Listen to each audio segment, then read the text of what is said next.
En el proceso de la interpretación bíblica es muy importante comprender las herramientas de estudio y saber, por sobre todo, aplicarlas. La interpretación bíblica se divide en dos materias. Una es la hermenéutica general y otra es la hermenéutica especial.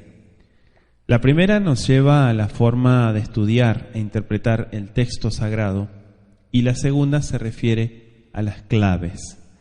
La hermenéutica se refiere a la fiel interpretación de la Biblia, ya que por falta de una correcta interpretación se ha llegado a grandes errores, incluso doctrinales, y han surgido hasta religiones. Solo como un ejemplo, vamos a poner algunos errores muy comunes. Efesios 3:14, por ejemplo, orar solamente de rodillas. Es uno de los grandes errores. Otro es Hechos capítulo 2, verso 34. No sabemos si somos salvos. Deuteronomio 22:5. La vestimenta de la mujer, cuando en realidad muy poco se habla de la vestimenta del hombre. Primera de Corintios 11, versículos 1 al 6. El velo de la mujer y el cabello. Marcos 16:16. El bautismo salva. Todos estos son ejemplos que han llevado a la mala interpretación y a errores doctrinales. Y estos son algunos de los errores más comunes. Por eso vamos a aprender a interpretar la Biblia usando las claves, las herramientas de interpretación bíblica. También, como usted verá en esta serie de estudios sobre lingüística bíblica, hablamos sobre simbolismos usados en la Biblia, los hebraísmos y evolución del idioma, por sobre todo. La mayoría de las veces sin entender, sin comprender el porqué de las palabras y el mensaje dado en un versículo, lo transportamos solamente sin conocer su contexto, sin conocer su trasfondo. Y esto nos debe obligar a entrar al texto bíblico con un espíritu de mansedumbre, pero por sobre todo de humildad.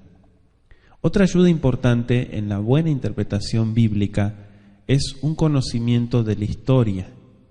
La historia y la Biblia no están en contradicción como muchos incrédulos quieren hacernos creer o dicen. Un ejemplo es la historia sobre Oriente Medio, sobre todo la historia de Mesopotamia, las costumbres, por ejemplo, costumbres nómadas de esa región. Y yo le invito a investigar. Hay muchísima bibliografía interesante sobre la historia del mundo antiguo y por sobre todo del Oriente Próximo. También nos ayudarán los cambios idiomáticos a través del tiempo. Un ejemplo es el idioma arameo. Todo esto nos ayudará dándonos claves para una correcta interpretación del texto sagrado. Entonces decíamos que la hermenéutica general nos lleva a la forma de estudiar e interpretar el texto. Los inicios de la interpretación bíblica se registran a partir del escriba Esdras, ¿sí? Según se asienta en Nehemías capítulo 8, versículos 1 al 8, quien en compañía de otros leía las escrituras ante todo el pueblo de Israel congregado al aire libre, y nos dice que en esa cita ponían el sentido de modo que entendiesen la lectura. Entonces Esdras lo vemos como un pionero de la interpretación bíblica o lo que le conocemos como la hermenéutica. La historia de la interpretación bíblica es muy larga, es muy larga. Hubieron en la historia muchas personas que se encargaron de trabajar la gramática y de trabajar todos los aspectos lingüísticos de la escritura. Y desde entonces la ciencia ha crecido hasta que hoy en día existen suficientes conocimientos sobre esta materia para que se le dedique tanta atención como a las otras materias básicas de todo lo que tiene que ver con el estudio bíblico. La palabra hermenéutica, para aquellos que no saben, sí, se deriva de un verbo griego que es hermenuo, que significa interpretar, y así podemos decir que hermenéutica es la ciencia bíblica que aplica todas las reglas necesarias para la explicación de algún pasaje del texto de la Biblia, pero también se puede referir a cualquier pasaje literario, ¿sí? Para interpretar la Biblia adecuadamente se tiene que estudiar otras materias. Estudiamos lingüística, estudiamos historia, estudiamos geografía, estudiamos muchas materias que nos van a ayudar a comprender mejor. Si yo desconozco el aspecto histórico, si yo desconozco fechas, si no conozco cronologías y todo eso, me va a ser muy difícil comprender lo que la Biblia me está diciendo. Sí o sí necesito conocer el idioma, necesito aprender hebreo, necesito tener todas esas herramientas. ¿Para qué? Para que yo pueda comprender correctamente. La necesidad del estudio de la hermenéutica es importante. Si se reflexiona un poco, se verá que todo lenguaje humano tiene su propio estilo e idiosincrasia, podríamos decir, que no prestan a la traducción literal en otros idiomas, modismos, dichos, es decir, proverbios, sentidos gramaticales, costumbres, etc. Estos aspectos propios de cada idioma causa, en algunos casos, dificultades al intérprete que quiere entender el significado original, que cualquier autor quiso comunicar en otro idioma. Al interpretar la Biblia nos encontramos con varios problemas. La Biblia fue escrita en idiomas que ahora son idiomas muertos. Lo que sí se conoce hoy son derivados de esos idiomas. Pero yo no puedo decir que la Biblia fue escrita en hebreo moderno, en hebreo actual, porque me estaría engañando. O el arameo, que es una de las líneas de los idiomas semitas. Entonces todo esto es importante. Los hebreos no han dejado escritos en su antiguo idioma, sino solamente sus libros sagrados y algunos libros escritos apócrifos. El hebreo moderno no nos ayuda a entender los escritos más antiguos. ¿Por qué? Porque el hebreo moderno solo está basado de lo antiguo en lo esencial, pero no en toda la profundidad de su riqueza lingüística antigua. Los paleolingüistas sí estudian todo ese tipo de herramientas. La razón es que los hebreos modernos no habían hablado su idioma por casi 2 milenios hasta que se estableció el moderno Estado de Israel. En el caso del Brit Hadashah es muy diferente. Existen abundantes manuscritos de arameo. Como decíamos, la mayoría de las personas piensan que originalmente fue escrito en griego porque fue lo primero que se encontró, pero posteriormente se encontraron registros mucho más antiguos en arameo y en hebreo. Si queremos estudiar el antiguo pacto en hebreo y el nuevo en griego, el problema que vamos a encontrar entre esos dos idiomas, y es el que muchos teólogos se han encontrado, es que no tienen similitudes lingüísticas estos dos idiomas, no tienen similitudes culturales, y eso trae muchos problemas para el intérprete de la palabra de Elohim. Para interpretar la Biblia correctamente, el intérprete se debe enterar de las reglas de esta ciencia y seguirlas. Pero uno de los requisitos básicos del arte o ciencia de interpretar es la preparación espiritual. ¿Por qué digo esto? Porque estamos hablando de un libro espiritual, de un libro con riqueza espiritual. Yo podría estudiar la Biblia desde un punto de vista histórico y tener información, pero en realidad hay muchísimo contenido en la Biblia que es espiritual. Y es precisamente donde surgió mucho problema, sobre todo de parte de los católicos, porque ellos se reservan para sí el derecho exclusivo de interpretar la Biblia, pero en realidad el argumento en que se basa la Iglesia Católica Romana es que ella es la única autorizada por el Mesías y que solo ella es la poseedora del Espíritu Santo para interpretar las Escrituras. Y en realidad no es lo correcto. No es nuestro objetivo entrar en polémica en este asunto, pero sabemos que a partir de ahí surgen cantidad de sectas falsas. Solo lo que vamos a decir es que todo intérprete de las Escrituras tiene que tomar un crecimiento y una preparación espiritual. El libre examen de las Escrituras, aparte de lo anteriormente dicho sobre la necesidad de tener un crecimiento espiritual para poder interpretar la Biblia correctamente, es claro que el Eterno quiere que todos los hombres tengan el derecho de leer y entender la Escritura. Esto incluye la obligación de leer y estudiarla, analizarla. Es importante aclarar que el libre examen de la Biblia no quiere decir libre interpretación. La persona que estudia la Biblia tiene la obligación de examinar las Escrituras, pero nunca interpretarlas a su gusto. Segunda de Pedro, capítulo 1, versículo 21, dice: pues ninguna profecía fue dada jamás por un acto de voluntad humana, sino que hombres inspirados por el Espíritu de Santidad hablaron de parte de Yahweh. ¿Se da cuenta?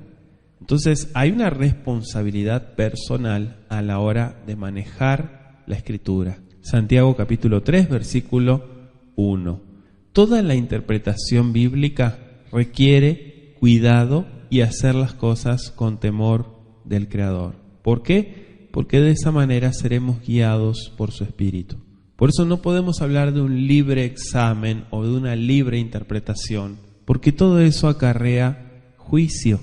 Entonces no se debe pensar que solamente mediante el dominio perfecto de esta materia se llega a conclusiones acertadas, porque lo importante es tener al Creador guiándonos.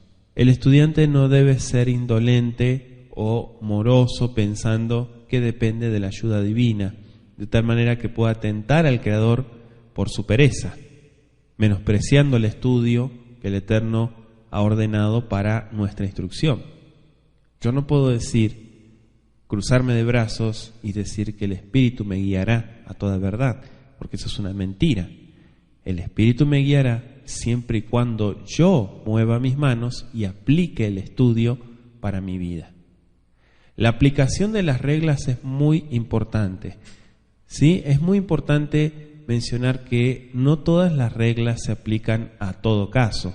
Las diferentes reglas sirven para guiar al intérprete para resolver problemas de interpretación. Y la pericia del intérprete se verá en la precisión con que aplica sus conocimientos. Entonces, no todos los pasajes, no todos los versículos necesitarán una interpretación especial, ya que la mayoría de los versículos bíblicos son comprensibles a las personas sin un conocimiento bíblico profundo. Claro está que habrá algunos pasajes difíciles de interpretar para la gente común. Aquí es en donde entra el trabajo del intérprete. Pero también recordemos que habrá pasajes incomprensibles aún para los intérpretes más capaces. Las reglas de la hermenéutica se pueden comparar como una caja de herramientas. Cuando el maestro carpintero se pone a construir un mueble, primero lo que considera son los problemas que el proyecto presenta y enseguida escoge la herramienta indicada. Así exactamente hará el intérprete bíblico. Considerará el problema o el conjunto de problemas que presenta el texto y luego escogerá aquellas reglas que le puedan resolver el problema y que permitan una interpretación adecuada. El problema de desconocer el hebreo, de desconocer el idioma y conocer las herramientas de interpretación es que vamos a estar trabajando con la interpretación de alguien. Yo no puedo trabajar para una interpretación correcta con una traducción, por más acertada que sea la traducción. Lo que yo necesito es conocer el idioma hebreo. Otro punto es el espíritu correcto. Como ya hemos dicho, el intérprete tiene necesidad de la presencia del Ruach morando en él. Sin la presencia del Creador, la persona no puede guiar a nadie, porque entonces serán ciegos que guían a otros ciegos. Sin embargo, la persona que cree en la Escritura, que cree en la Biblia, que cree en el Todopoderoso, tendrá mayor conexión para entender y poder explicar lo que el Eterno nos quiere enseñar. Juan 2:20 y verso 27, Juan 14:26, Primera de Corintios 2:12. Pero aparte del don del Ruach HaKodesh, la persona tiene que tener una actitud correcta cuando interpreta las Escrituras. Tiene que comenzar la lectura de la Biblia con humildad, con mansedumbre. Y también, claro, que el intérprete tiene que ser humilde delante de los hombres. Todos tenemos un mismo espíritu. Nunca debe pensar el intérprete que el Eterno lo ha hecho infalible, aun cuando tenga plena seguridad que su interpretación viene del Creador. Sheliach Shaul nos deja unos ejemplos en el libro de Gálatas capítulo 1, versos 11 y 12, y Gálatas 2, versos 1 y 2. Entonces, el intérprete debe tener un espíritu correcto, decíamos, en cuanto a la enseñanza, el lenguaje antiguo en algunas versiones, pero por sobre todas las cosas, conocer dentro de las herramientas el idioma hebreo. Los diferentes métodos de interpretación, bueno, es evidente que la interpretación correcta dependerá de varias cosas. No consiste solamente en tener una actitud correcta al comenzar los estudios. Para llegar a conclusiones correctas es necesario tener el método correcto. Toda la sinceridad, la humildad, la oración no llegarán necesariamente a conclusiones correctas si el intérprete no sigue el método correcto.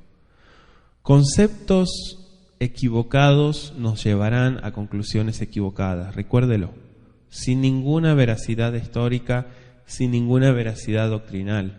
El método correcto se ha determinado mediante un proceso de eliminación. Vamos a ver 3 métodos de interpretación, los 3 tienen cosas buenas y cosas malas, claro. Si se aplican rígidamente, los errores en estas se hacen muy claros. Pero lo que queremos aclarar es que estos 3 métodos son incorrectos.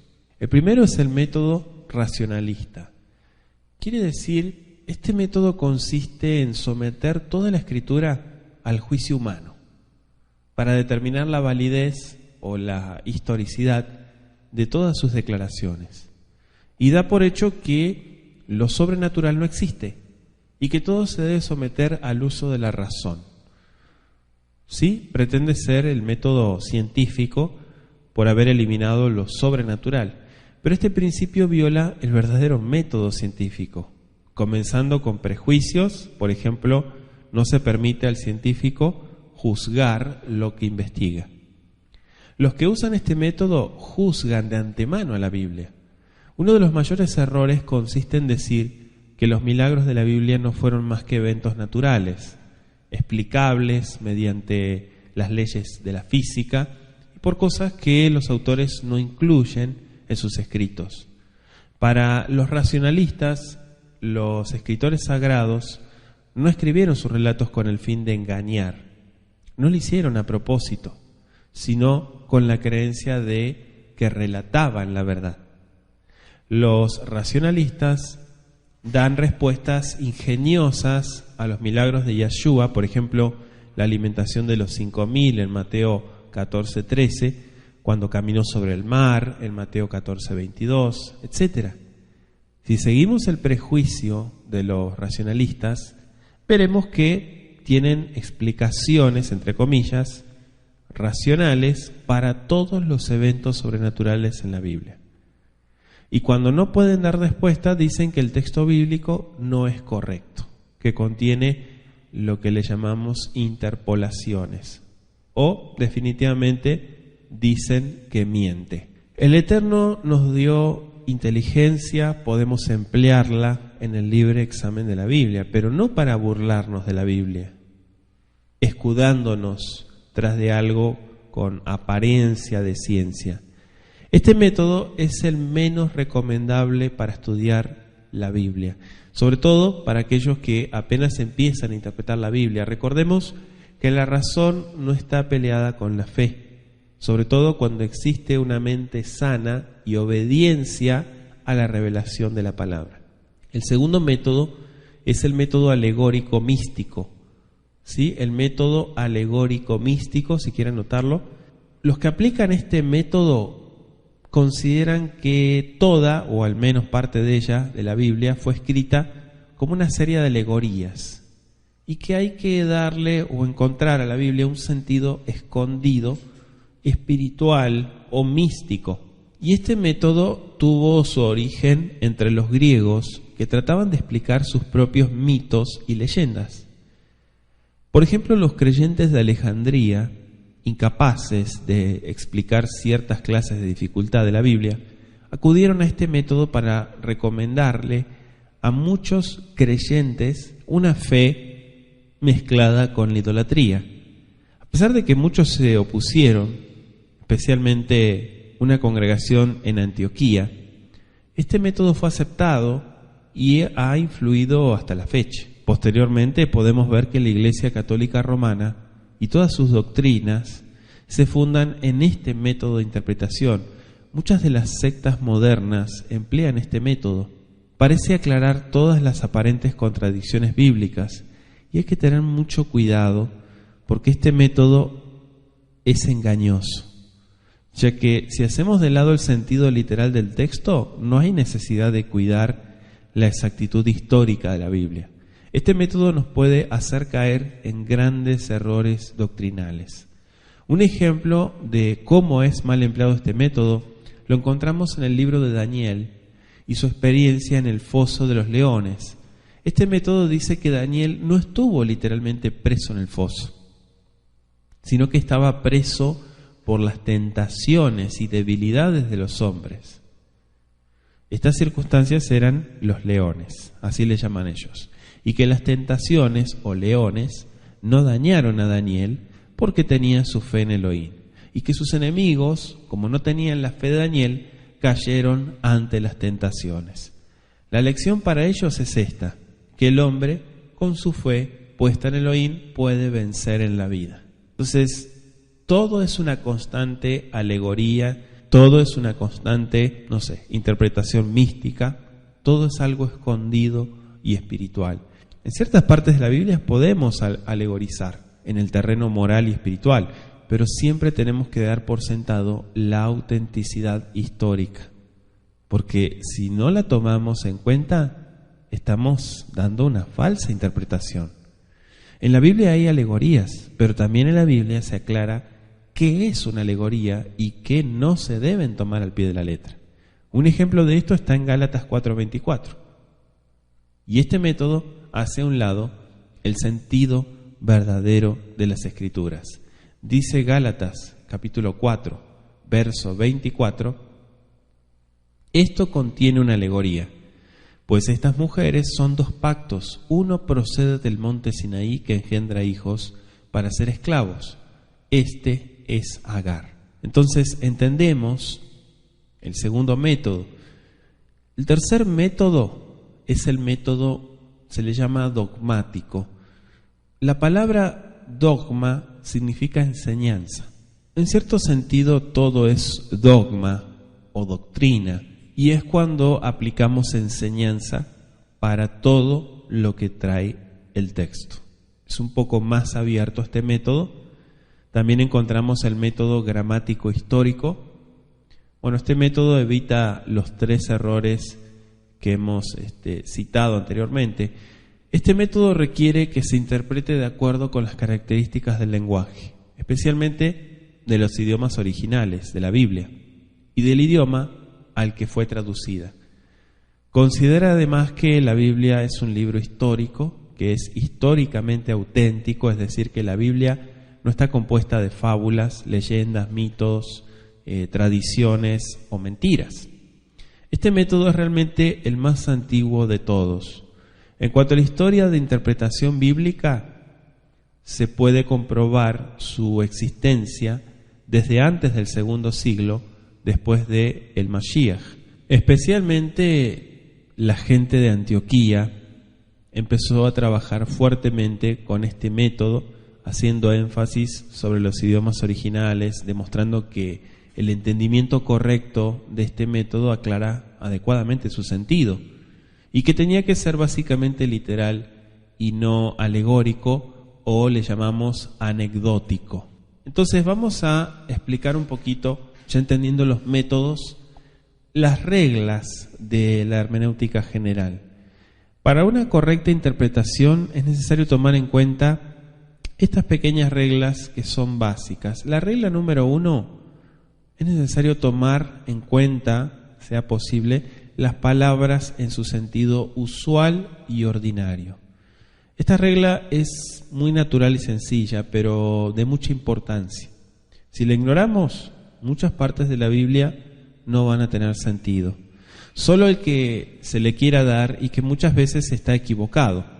Un ejemplo de esto es el Salmo 8, en donde equivocadamente se dice que las ovejas y bueyes son los creyentes y que las aves y los peces son los incrédulos.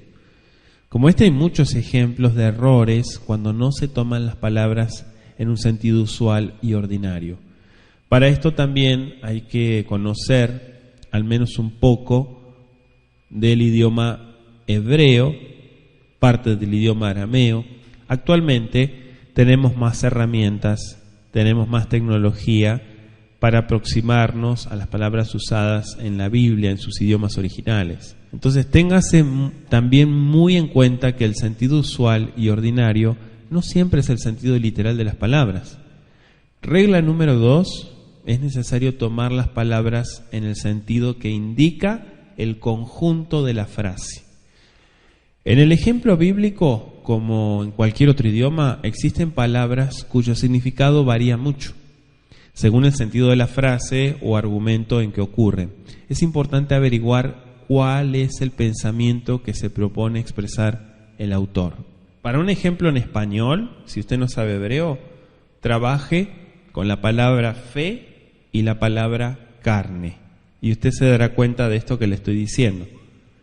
Regla número 3, es necesario tomar las palabras en el sentido que indica el contexto. Recuerde que el contexto son los versículos antes y después del texto que se está estudiando. Esto es porque a veces no basta una frase para determinar cuál es el verdadero significado de ciertas palabras. Por tanto, en tal caso es necesario tener en cuenta los versículos que anteceden y que proceden, teniendo en mente todas estas reglas. En el contexto se hallan expresiones, versículos o ejemplos que nos aclaran y precisan el significado de algunas palabras oscuras. Por ejemplo, Gálatas 4:3, Efesios capítulo 3, versos 4 al 5, y le dejo también de tarea Hebreos 11. A veces se aclara una palabra oscura con el contexto por el empleo de una palabra que casi significa lo mismo o por una palabra con significado contrario. ¿Sí? Un antónimo, por ejemplo. Le dejo de tarea Juan 3:36, Romanos 6:23 y Colosenses 2:7. Otras veces, una palabra con una idea general y absoluta debe ser tomada de acuerdo al significado del contexto. Veamos algunos ejemplos en la frase júzgame, oh Yahweh, en el Salmo 7, verso 8. Otros pasajes son Lucas 16, versos 1 al 13, Juan 9:3, Santiago 5, versículos 14 al 16. No debemos olvidar que algunas veces, solamente por el contexto, se puede determinar si una expresión se debe tomar al pie de la letra o en un sentido figurado. Un ejemplo de esto es cuando Yahshua llamó al vino, en Mateo 26, versos 27 al 29, la sangre del nuevo pacto. Otro ejemplo está en Juan, capítulo 6, versos 48 al 63, sobre el pan de vida. En 1 Corintios 3, versos 5 al 15, en ese pasaje el contexto nos habla de la salvación. Ahí no habla ni de purgatorio, ni de nada de que la Iglesia Católica Romana, usted sabe que han metido muchas cosas. Ahí está hablando de la salvación. Hay advertencias también. Tratándose del contexto, es preciso advertir que a veces se rompe el hilo o argumento de la narración por un paréntesis más o menos largo, después del cual se vuelve a reanudar. Si es corto el paréntesis no hay problema, pero si es largo, como sucede a menudo, sobre todo en las cartas de Shaul, hay que tener especial atención. Por ejemplo, en Efesios 3 encontramos un ejemplo de lo que estamos hablando. Otros ejemplos se los quiero dar, están en Romanos 2:13, Efesios 2:14 y Filipenses capítulo 1:27, anote hasta el verso, sería hasta el 2:16. También tenemos que recordar que en los originales de las Escrituras no hay división de capítulos, no hay división de versículos. Así que el contexto no siempre se halla dentro de los límites del capítulo, ni tampoco el argumento tiene que terminar cuando termina el capítulo. Muchas veces la gente se confunde por los títulos que le ponen a ciertas porciones. En la Biblia acostumbran a ponerle en las traducciones títulos, pero todo eso fue agregado. Eso fue una herramienta de ayuda, pero no debemos de confiar con toda seguridad en eso. Entonces, como se verá, el contexto es muy importante para la porción bíblica que estamos estudiando, porque algunas veces el puro contexto nos aclara el pasaje estudiado. Ya vimos la importancia del contexto y en esta materia lo reafirmamos. La persona que estudia la hermenéutica no debe olvidar jamás la importancia del contexto. La regla número 4 es que hay versículos que se repiten esencialmente que debemos consultar, y a estos pasajes se los llama pasajes paralelos. Si quieren anotarlo, pasajes paralelos. Toda persona familiarizada con el contenido del Brit Hadashah, del Nuevo Pacto, sabe que la historia de Yeshua se encuentra ¿en dónde? En los 4 evangelios, ¿verdad? Y que en muchas partes la narración es idéntica y que en otras hay suficientes semejanzas para que el lector tenga la seguridad de que se trata de los mismos hechos. Esto lo que le sirve al lector, al estudiante, es ver los detalles diferentes que nos sirven para completar el conocimiento de la historia que estamos investigando. ¿Sí? Muchas veces lo definimos como sinopsis de los evangelios. Analizamos una porción que aparezca no necesariamente en los 4 evangelios, puede que aparezca el relato en 3 de los 4 evangelios, y comparamos los datos según lo que cada escritor consideró como más importante. Entonces, al reunir toda la información, en este caso de 3 de los evangelios, tenemos el dato más completo.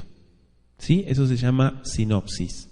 Entonces, así para interpretar correctamente cualquier porción de la Biblia, se precisa averiguar si hay pasajes que contengan el mismo punto o la misma enseñanza en conjunto. Este proceso permite tener un conocimiento más amplio para tener en mente todo el asunto para que pueda interpretar y explicar el pasaje que estamos estudiando. Por ejemplo, en el Evangelio de Juan se habla de la fiesta de los judíos. La fiesta de los judíos. Y no se habla en un solo versículo, sino en varios. Entonces, si yo solamente estudio el Nuevo Pacto y con ese pensamiento de las fiestas de los judíos, ¿qué es lo que estoy interpretando? Que las fiestas son exclusivas para los judíos. Entonces, tal vez el estudiante o el intérprete diga, yo no soy judío, entonces yo no tengo por qué celebrar esas fiestas. Sin embargo, si buscamos el paralelismo y nos vamos a Levítico 23, dice el Creador, estas son mis fiestas. Entonces las fiestas son las fiestas del Creador, no son las fiestas de los judíos. Es un ejemplo de un paralelismo para entender mejor. Entonces, ¿qué es lo que vemos en el texto original? No habla de la fiesta de los judíos.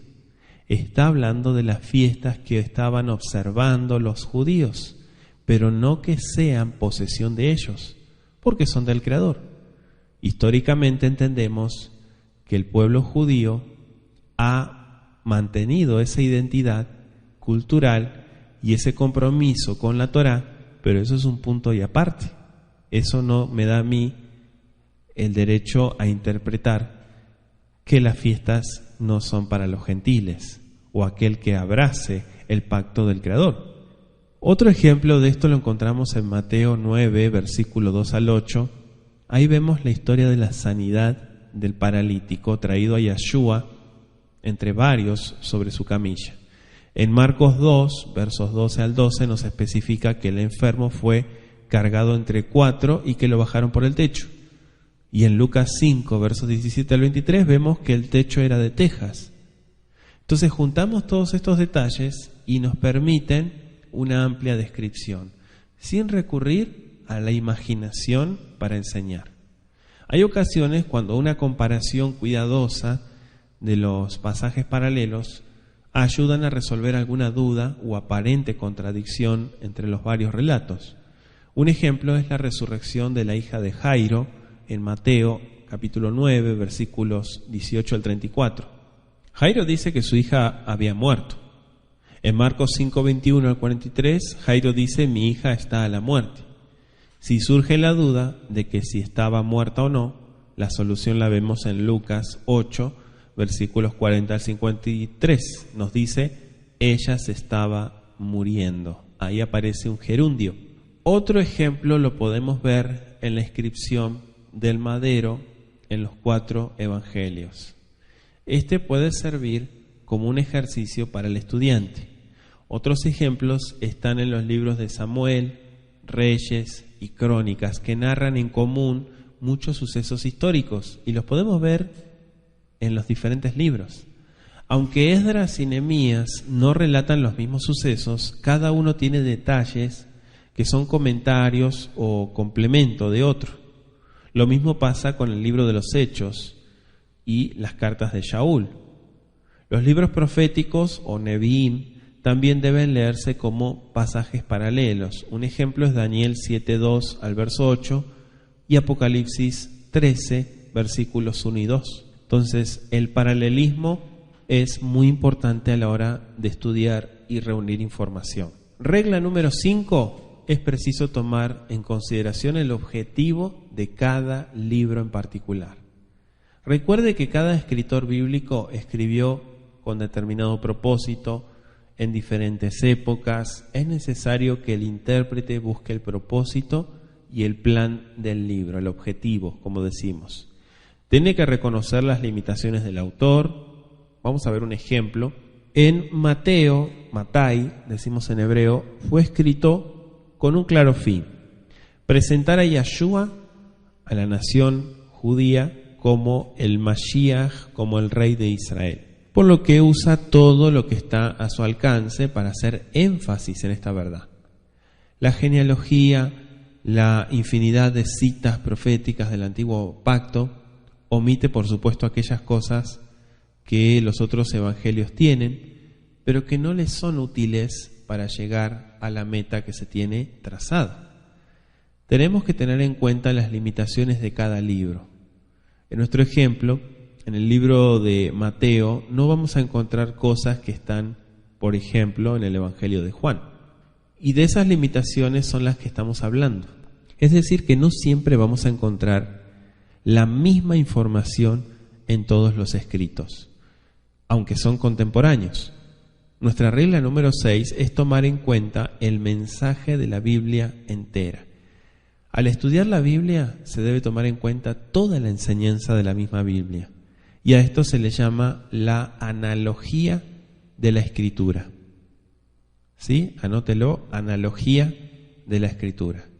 Ciertos pasajes considerados aisladamente, lo que parecen es enseñarnos algo contrario a la analogía de la Escritura. En algunos casos donde el mensaje general de la Biblia no agrada a ciertas sectas, echan mano de aquellos pasajes aparentemente contradicen a los demás para usarlos como apoyo de sus ideas y de la manipulación. Por lo tanto, tenemos que tomar en cuenta la enseñanza total de la Biblia para sacar una conclusión correcta de una doctrina que aparentemente se pareciera que contradice con otros pasajes. Un ejemplo es donde la Biblia nos dice que el hombre es justificado por la fe sin obras de la ley. Si alguien saca en consecuencia y enseña que el hombre de fe queda libre de las obligaciones de vivir una vida santa y conforme a los preceptos de la Torá, comete un error, aun cuando consulte un pasaje paralelo. Es preciso por eso consultar todo lo que la Biblia nos dice de esa y de otras enseñanzas en general. La Biblia en ningún momento dice que no debemos de obedecer o guardar los preceptos de la Torá, sino por el contrario, esa es nuestra fe. Como ejercicio para los estudiantes, les dejo de tarea el Salmo 51:5, Proverbios 16:4 y Santiago 2:24. Regla número 7, hay que tomar en cuenta las circunstancias históricas, compuestas de las costumbres, las leyes del pueblo, sucesos contemporáneos, la filosofía, la geografía del país, toda su topografía. Desgraciadamente existen pocos libros en español sobre este tema. Mayormente hay mucha información en inglés y lo que el estudiante debe buscar son libros, bibliografía, que ayude a entender muchos de estos puntos. Hay manuales muy importantes que son de consulta. Y hago la aclaración que todos los libros seculares de historia no se deben desacreditar porque tengan un fondo humanista o con una tendencia de incredulidad, porque al fin de cuentas lo que estamos tomando es la información. No nos interesa pensar o tomar en cuenta lo que el historiador crea o no crea conveniente, sino que necesitamos una información verídica, ya sea de historia o de geografía. Es conveniente también estudiar la vida cotidiana de los hebreos, sus tradiciones, sus costumbres, su pensamiento, así como la geografía bíblica. Cuando el estudiante llegue a saber de alguna circunstancia que explique cualquier texto, debe apuntar la cita. La circunstancia explicativa, así como la fuente de su información, esto para que pueda echar mano de los datos posteriormente. Es fácil y práctico reservar una libreta para coleccionar datos de esta naturaleza, hasta que asuma proporciones suficientemente amplias para pasar a un archivo especial. Como ejercicios, le pido que investigue Lucas capítulo 10, cuando Yeshua envía a los 70, prohibiéndoles saludar en el camino. ¿Por qué es la prohibición? Mateo capítulo 8, versículo 21, sobre el permiso de un joven para enterrar a sus padres. ¿Por qué Yeshua no les dejó? Mateo 13, 14, en la parábola del tesoro escondido, ¿cuál fue la actitud del hombre que lo encontró? En Mateo 12, 1, Yeshua y sus discípulos estaban levantando espigas de trigo al pasar por un sembrado ajeno. ¿No robaban? ¿Lo que hacían era lícito? Pregúntese todo esto. ¿Por qué los fariseos no los acusaron de robo? Deuteronomio capítulo 27, versículos 11 al 15. ¿Se puede oír de un cerro a otro? ¿No estaba exagerando Moisés? Al estudiante le puede ayudar a saber un poco la geografía bíblica.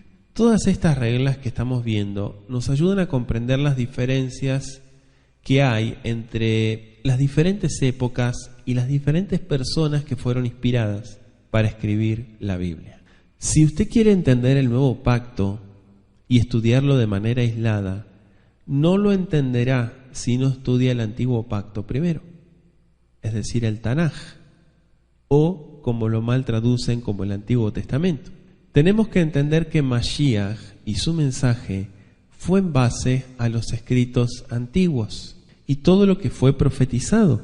¿Por qué encontramos problemas por el cumplimiento de las instrucciones o como lo traducen como la ley? Porque uno de los esfuerzos propios que el hombre llegó a pensar era que no necesitaba la fe, sino tan siquiera obedecer los preceptos de la Biblia. Y sabemos claramente que la Biblia se encarga de decirnos que sin fe es imposible agradar al Creador. Entonces, si yo voy a guardar mandamientos, tengo que entender que la fe es la principal herramienta para poder obedecer. El primer requisito para una correcta interpretación entonces de las Escrituras es un espíritu humilde, decíamos, y cuando digo humilde no quiere decir ignorante. Pero recordemos que un ignorante, dependiendo del acercamiento al Creador, porque puede que la persona sepa estudiar mucho, tenga buena retención, tenga buena memoria, pero no sepa cómo acercarse al Creador. Entonces se considera una ignorancia. Recordemos que todas estas enseñanzas y principios están expuestas con claridad en las Escrituras. Solo se usan las reglas de hermenéutica para conseguir el verdadero significado de algunos puntos oscuros o de difícil comprensión. Todo intérprete, por muy humilde que sea, debe tener una idea de las reglas de hermenéutica y debe de profundizarse en ella. Recuerde la caja de herramientas. En esencia, la Biblia misma debe ser su propio intérprete. El verdadero sentido de los textos se consigue por el significado de las palabras, y que el verdadero sentido de las palabras se consigue por medio del contexto. Las palabras deben tomarse en el sentido que comúnmente tienen. No olvide el contexto del pasaje que se está estudiando. Vamos a explicar entonces, por último, la hermenéutica especial, que es la otra hermenéutica. Ya estuvimos estudiando la hermenéutica general. Y la hermenéutica especial son las claves especiales para interpretar el texto. Bueno, en esta parte veremos más el estudio e interpretación de la Biblia. Y aquí hablamos mucho del pensamiento semítico, es decir, el pensamiento de Medio Oriente, con sus figuras literarias, modismos, hebraísmos, su poesía. Asunto aparte lo tienen los tipos, símbolos, parábolas, alegorías, sus fábulas, etcétera, que tienen una idea más arameo-hebrea, por el medio ambiente en donde fueron escritas. Tenemos las figuras literarias o figuras retóricas. Si quiere anotarlo, en un sentido todo lenguaje es figurado, siendo compuesto de voces que en sí carecen de todo sentido y que derivan su significado de algún otro lenguaje. Sin embargo, la mayoría de las voces o palabras ya tienen un significado relativamente fijo y exacto, y ya no se consideran figuras, sino que la palabra significa el objeto mismo. Otras veces, en cambio, se emplean en un sentido especial con el fin de introducir ideas novedosas. Este uso del lenguaje se llama figurado. Por eso se clasifican como figuras literarias o retóricas. ¿Sí? Lenguaje figurado. En este estudio mencionaremos algunas de las más comunes en la Biblia para que el estudiante pueda reconocerlas cuando las lea, ya que el lenguaje figurado abunda en las Escrituras. Es más importante reconocer la existencia del lenguaje en la Biblia. Todas estas palabras son hebraísmos, son formas lingüísticas locales de Canaán y de sus alrededores. El primero es el símil, Esta palabra procede de la palabra latina similes, que significa semejante o parecido a otro. La Biblia contiene numerosos y bellísimos símiles, usándose para esto las palabras como, así, semejante, etc. Es una semejanza, digamos, repetida. Esta figura retórica es la más sencilla de todas y la más fácil de identificar. Vamos a ver algunos ejemplos. Proverbios, capítulo 26:1, dice: como no conviene, fíjese el cómo, como no conviene la nieve en el verano, ni la lluvia en la siega, así no conviene al necio la honra. ¿Cuál es el símil? Como y así. Otro ejemplo, Salmos 103, verso 11, porque como la altura de los cielos sobre la tierra, engrandeció su misericordia sobre los que te temen. Salmo 103, verso 13, como el Padre se compadece de los hijos, así se compadece Yahweh de los que le temen. Le dejo entonces de tarea, como ejercicios, vea usted y descubra los símiles que hay en Génesis 13:16, Génesis 15:5, Jueces 7:12 e Isaías 1:18. ¿Sí? Le dejo algunos más: Jeremías 23:29, Hebreos 4:12 y Santiago 1:6. Entonces, tenemos ya entendido lo que es el símil. Vamos a explicar el segundo, que es la metáfora.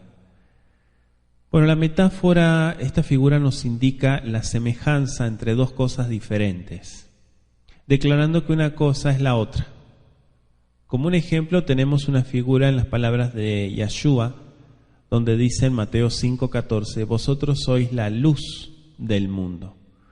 Lo que Yeshua quiere decir es que nosotros somos como la luz, ¿sí? Posiblemente como la luz del sol. Otro ejemplo lo tenemos en las palabras de Yeshua, que dice, yo soy la vid verdadera. O sea, Yeshua se caracteriza a sí mismo como lo que es propio y esencial de una vid. Vosotros los pámpanos. Fíjese que le da a sus discípulos las características propias de los pámpanos de una vid, o sea, las ramas. Para una correcta interpretación de esta figura, nos debemos preguntar, ¿para qué sirve una vid? La respuesta que buscamos es que sirve para llevar o comunicar savia y vida a los pámpanos para que estos produzcan ¿qué cosa? Uvas, frutos. Mashiach, como vid verdadera, comunica vida y fuerza a sus discípulos para que lleven fruto como los pámpanos de una vid. Aquí no debemos preguntarnos qué caracteriza a la vid o para qué sirve principalmente la vid. Como ejercicio le dejo los ejemplos de yo soy la puerta, yo soy el camino, anótelo, yo soy el pan vivo, vosotros sois la luz, la sal, la lámpara del cuerpo es el ojo, cachorro de león es Judá, y por último, tú eres mi roca. ¿Sí? Esto es, entonces es metáfora. También se usa la metáfora para que, mediante sinónimos, una dos cosas diferentes. Como ejemplo, vamos a poner Isaías 3:15, que dice, ¿qué pensáis vosotros que majáis mi pueblo y moléis las caras de los pobres? En este texto el Eterno reprende a los gobernantes por su opresión sobre el pueblo de Israel, usando figuradamente estas expresiones violentas, ¿no? Majar y moler al pueblo. Estos vocablos no deben aplicarse al pie de la letra, porque se están usando en un sentido metafórico de las palabras. Entonces ya estudiamos el símil, la metáfora, y vamos a estudiar el tercero, que es la metonimia. Bueno, la metonimia es el uso de una palabra en lugar de otra, que la primera sugiere. O sea, es como un símbolo o señal por la realidad. Para un ejemplo, podemos ver Lucas 16:29, cuando en la historia del rico y Lázaro dice, a Moisés y a los profetas tienen, óiganlos. Moisés y los profetas ya habían muerto siglos antes, ¿verdad? Por lo tanto, lo que Yeshua quería decir era, tienen los escritos de Moisés y de los profetas. O sea, tienen el antiguo pacto. Esto es una metonimia. Otras metonimias se encuentran en Juan 13:8, por ejemplo, el lavamiento de los pies por Yeshua. Primera de Juan 1:7, la sangre de Mashiach. El estudiante tiene que estudiar estas metonimias para familiarizarse con ellas. Otro punto es el sinécdoque. Sinécdoque. Esta figura usa una parte por el todo o el todo por una parte. ¿Sí? Ese es el sinécdoque. Vamos a ver algunos ejemplos para que podamos entender mejor lo que es esto. Salmos 16:9 nos dice, mi carne reposará segura. Le dejo de tarea para que busque también Hechos 2:31. Aquí no se refiere solamente a la carne, sino a todo su ser. Y la carne es solo parte de su ser. Entonces esto es un sinécdoque. Otro ejemplo es Lucas 2:1. Ahí nos dice, todo el mundo fuese empadronado. O sea, se refiere a la parte del mundo gobernada por el Imperio Romano, no a todo el planeta Tierra, ¿sí? Y en esa época era gobernado por Augusto César. Como ejercicios le dejo para que busque sinécdoques en Hechos 24:5 y Primera de Corintios 11:27. ¿Sí? Ahí también lo que va a encontrar son metonimias, pero sobre todo busque el sinécdoque. Otro punto que estudiamos también en la hermenéutica especial es la ironía. ¿Sí? La ironía es una figura que expresa lo contrario, o sea que es expresada así para señalar lo absurdo de tal cosa. Un ejemplo lo vemos en Job 12:2, cuando Job dice: ciertamente que vosotros sois el pueblo, y con vosotros morirá la sabiduría. Los amigos de Job tenían la actitud de tener toda la razón, mientras que para ellos Job estaba en gran error. Para Job esto era absurdo, y lo expresó con ironía para llamar la atención de lo absurdo de ello. En 2 de Corintios 11:5 y 2 de Corintios 12:11, Shaul llama a los falsos maestros grandes apóstoles. Como ejercicio le dejo de tarea 1 de Reyes 18:27. Otro punto que también estudiamos, son varios, es la hipérbole. Bueno, esta palabra significa literalmente tirar más allá. Tirar más allá, o sea, tirar más allá del blanco. Como figura literaria podemos decir que es exagerar. Eso es una hipérbole. Y esta figura literaria no debe confundirse con la mentira, porque la mentira tiene el propósito de engañar, mientras que la hipérbole exagera en forma evidente para dar énfasis en la idea. Ejemplos: Números 13:34 y Deuteronomio 1:28. Ahí dice que las murallas llegaban hasta el cielo. Claro, la exageración da énfasis de la actitud de los espías y del pueblo frente al enemigo. Le dejo de tarea algunas hipérboles en Génesis 15:5 y Juan 21:25. Otro punto que también estudiamos es la apóstrofe. La apóstrofe se refiere cuando las palabras van dirigidas a una persona muerta, ¿sí? O a alguna cosa inanimada, como si tuviera vida. Por ejemplo, en 2 de Samuel 18:33, David se dirige a su hijo que había muerto. Dice: hijo mío, Absalón, hijo mío, Absalón. O sea, David sabía que su hijo ya no le oía, pero en su estado de emoción le hablaba como si estuviese presente oyéndolo. Shaul nos dice en 1 de Corintios 15:55, ¿dónde está, oh muerte, tu aguijón? Kefa, Pedro, usa la misma figura en 1 de Pedro 4:8, cuando dice: el amor cubre multitud de pecados. Como ejercicio le dejo Salmo 85:10 y 11, Isaías 52:9, Isaías 55:12, Marcos 4:39, 1 de Corintios 15:15 y Apocalipsis 6:16. Bien, seguimos estudiando. Otro punto es la presopopeya o personificación. Presopopeya, no epopeya, epopeya es otra cosa. La presopopeya o personificación.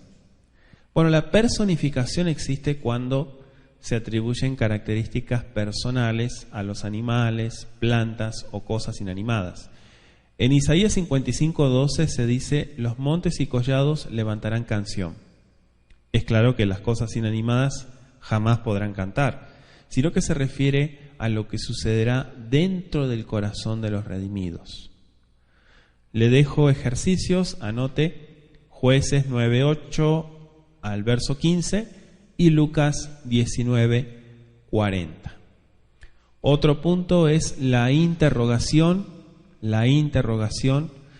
La palabra interrogación viene de un vocablo latino que significa pregunta.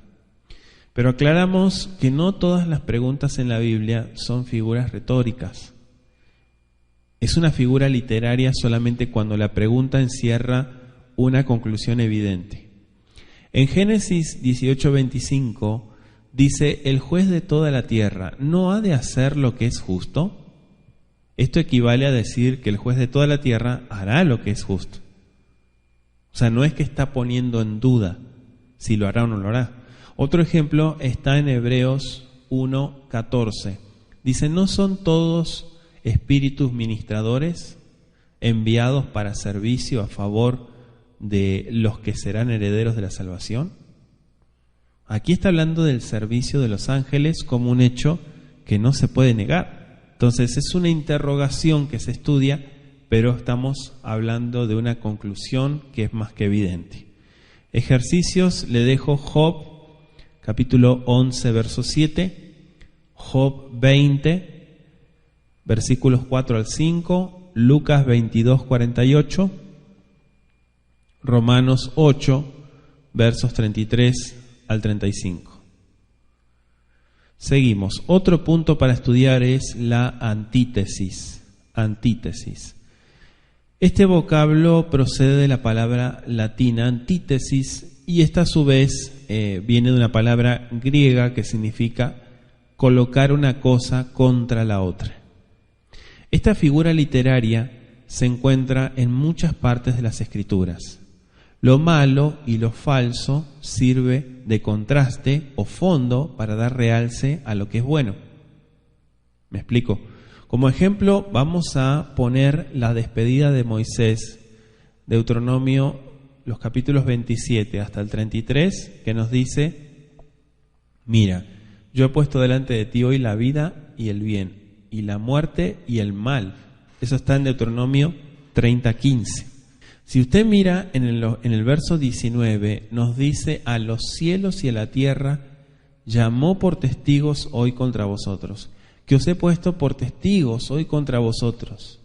Y dice: escoge pues la vida para que vivas tú y tu simiente. ¿Sí? Eso es una antítesis. Le dejo como ejercicios Mateo 7, 13 y 14. ¿Sí? Ahí está la puerta. Le dejo Mateo 7, versos 17 y 18, que es el árbol. Anótelo. En Mateo 21, 23, el contraste entre dos personas. Entonces, proporcionando toda esta información de interpretación bíblica, es importante tomar en cuenta cada uno de los pasos que estuvimos comentando. Y animándoles, claro, a seguir estudiando y esforzándose por el crecimiento espiritual.